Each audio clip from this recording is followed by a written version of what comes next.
chers lecteurs et chers consommateurs. Aidez-nous et le réseau Plus que Pro à protéger, défendre les droits et les intérêts qui sont les vôtres et ceux de nos chers consommateurs de France. Et combattre le cancer que constitue cette pseudo-youtubeur de l'intox et la désinformation. Parce que nous on ne triche pas de calomnie, on dit la vérité.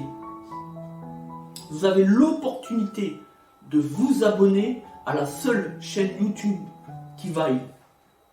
À vous de jouer. Merci de nous avoir donné votre confiance. Des Autotransact Talange, réseau Plus que Pro pour la défense du consommateur.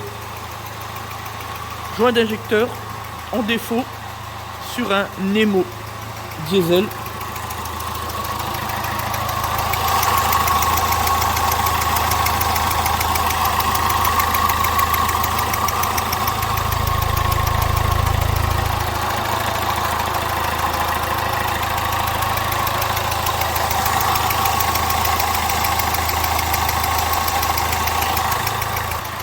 Donc, comme d'habitude, sur les moteurs HDI, les symptômes sont les mêmes.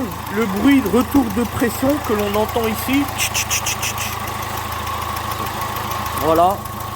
Les odeurs de gaz imbrûlé et le risque, évidemment, la casse turbo, puisque les joints d'injecteur en défaut, c'est une contamination du circuit d'huile, tout simplement. Donc maintenant, on va déposer et faire les travaux. Ici on voit bien la calamine qui sort, voyez. Donc ça prouve que on doit être à un point assez avancé. Donc ça, il faut jamais laisser traîner ce genre de choses si vous ne souhaitez pas aller au-devant de gros ennuis. Alors c'est une intervention qui nécessite à peu près 3h30 de main d'œuvre au barème constructeur. Chez le concessionnaire, on est sur des travaux environ à 500-600 €. Chez nous, on est quasiment moitié prix, peu importe, le tarif n'est pas la question. La question, c'est que le travail soit fait dans les règles de l'art. Voilà. Alors, j'en ai vu, des catastrophes. J'en ai vu des catastrophes, mais là, il y en a tellement, il y en a partout. Ça, c'est un client qui a roulé avec son véhicule sans se soucier des problèmes, parce que le bruit, il existe depuis longtemps, on est bien d'accord. On voit même plus l'injecteur, j'ai jamais vu ça, pourtant on en a fait. Et donc là, je vais devoir déclarer forfait tout simplement. On va certainement arrêter les travaux, parce que ça va être sinon engager notre responsabilité sur une casse moteur, et ça, il est hors de question évidemment.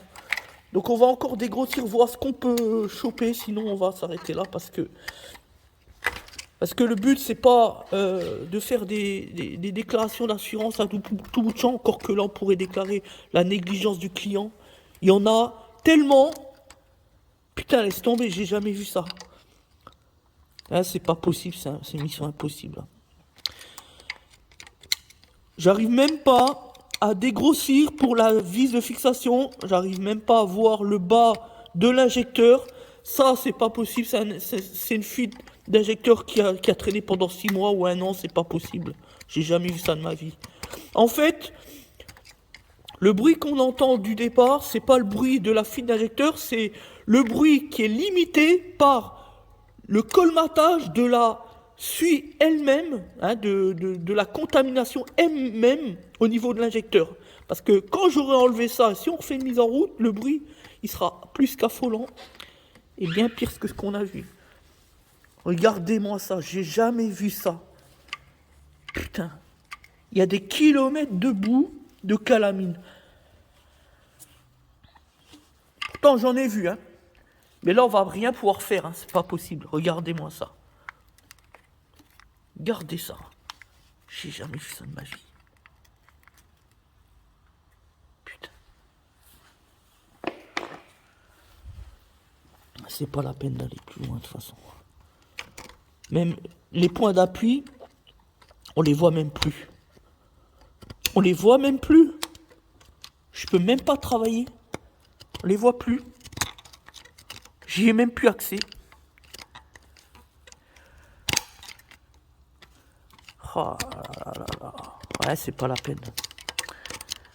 Putain, c'est rare que j'abandonne. C'est d'ailleurs jamais arrivé, mais là, je peux pas. Voilà, là, il y a trop, là, c'est pas la peine d'aller plus loin. Nous, on va arrêter là. Même ici, on voit, la craie, c'est de la craie, c'est trop dur, ça, c'est une histoire où on va sortir l'injecteur, si on y arrive déjà, parce que franchement, c'est même pas la peine. Déjà, franchement, il va être grippé, c'est même pas la peine. C'est injouable. Et même si on le sort, de toute façon, on va flinguer le moteur. Il démarrera plus jamais celui-là. Regardez. C'est juste impossible. Il y en a trop. Il y a encore 3 cm en bas. Faut regarder. Hein. On n'y arrivera jamais. L'injecteur là, celui-là, voire même celui-là, les deux d'ailleurs, là, ils sont scellés dedans, ils sont grippés, ils bougeront jamais. En plus, ça c'est les modèles comme sur les Fiat, avec l'injecteur inversé par l'arrière. Déjà, en temps normal, c'est pas simple de les sortir. Alors là, avec ça, c'est impossible. Donc là, on va appeler le client, on va lui dire, tout simplement. Libre lui d'aller voir le concessionnaire pour qu'il puisse extraire, mais nous on va s'arrêter là parce que on va pas engager la responsabilité de l'entreprise. Ça c'est juste.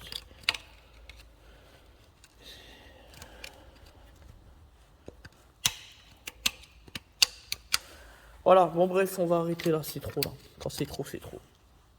Ce qu'on va faire, on va quand même souffler un coup, aspirer pour voir où est-ce que ça nous emmène. Et regardez, qu'est-ce que vous voulez que je fasse? Voilà, donc là, on a bien soufflé, on a essayé de taper au marteau, on n'arrive même pas à enlever la matière en fait. On n'arrive même plus à enlever la matière, même en tapant au marteau. Et c'est ce que je craignais en fait. Parce que même dans les cas les plus dramatiques, quand on arrive toujours à enlever la matière, ce qui nous permet après ensuite de pouvoir ouvrir la durite, etc. Et pouvoir travailler dessus, mais là on n'arrive même pas. En fait, la configuration de la culasse est faite pour que tout se passe mal en fait. Donc là on peut vraiment rien faire. Donc ça, c'est le mauvais plan, on va lui dire au client de toute façon. Voilà, ça s'arrête là. Et ça m'embête, mais c'est comme ça. Il faut savoir être raisonnable. Regardez, même sur le faisceau électrique, putain. Même sur le faisceau. Dès qu'on a vu, en fait, sur le côté, dès qu'on a vu comme ça, avant même de démonter, on s'est dit, ça pue la merde. D'ailleurs, on l'a dit au client, il y a une semaine, quand il est venu, on lui a dit, là, c'est tendu. Voilà, donc nous, on a une responsabilité, il faut le savoir. Et on se doit aujourd'hui de ne pas aller plus loin, puisque sinon, c'est faire du travail de merde, et voilà. Il va certainement falloir déculasser pour extraire l'injecteur. C'est pas qu'il va falloir, c'est sûr. Tout simplement, il n'y a pas d'option. Voilà, ça s'arrête là. Donc comme ça, pour les prochains, vous le saurez, quand on a le moindre bruit, un problème de joint d'injecteur, on s'alerte et on intervient auprès du garagiste de proximité. Peu importe, on n'attend pas. Là, clairement, c'est un client qui a trop attendu. Je me souviens plus ce qu'il nous avait dit la semaine dernière lors du diagnostic. Mais il me semble que ça faisait un moment qu'il avait déjà ce problème, alors qu'elle était passée en révision. Il l'avait déjà, en tout cas c'est ce qu'il nous a rapporté, il y a une histoire comme ça. Donc ça prouve déjà que ça fait un certain temps, sauf que il faut jamais laisser des bruits moteurs comme ça, avec le voyant moteur qui s'allume comme ça depuis tant et tant de temps, et aujourd'hui on en est là. Voilà. Donc là on est sur un cas traditionnel de négligence client. Voilà, négligence de la part du client. Donc nous on s'arrête là pour pas aller plus loin, pour pas avoir de problème de litige avec le client en cas de casse moteur ou en cas de redémarrage impossible, etc. Parce que ce sont des choses qui peuvent arriver. Il suffit qu'il y ait un morceau qui rentre dans les cylindres, qui coince le cylindre, etc. Là, le risque est trop grand. De toute façon, comme on vous l'a dit, on ne peut même pas sortir puisqu'on n'arrive pas à casser la matière qui est en bas, contre le porte-injecteur et qui scelle le porte-injecteur. Du coup, on est comme soudé là, sur la culasse, donc c'est cuit. Donc c'est mort, il n'y a rien à faire. On a tenté, mais voilà. nous on s'arrête là. Merci à tous, c'était des Soto Transactal, réseau plus que pro pour la défense du consommateur.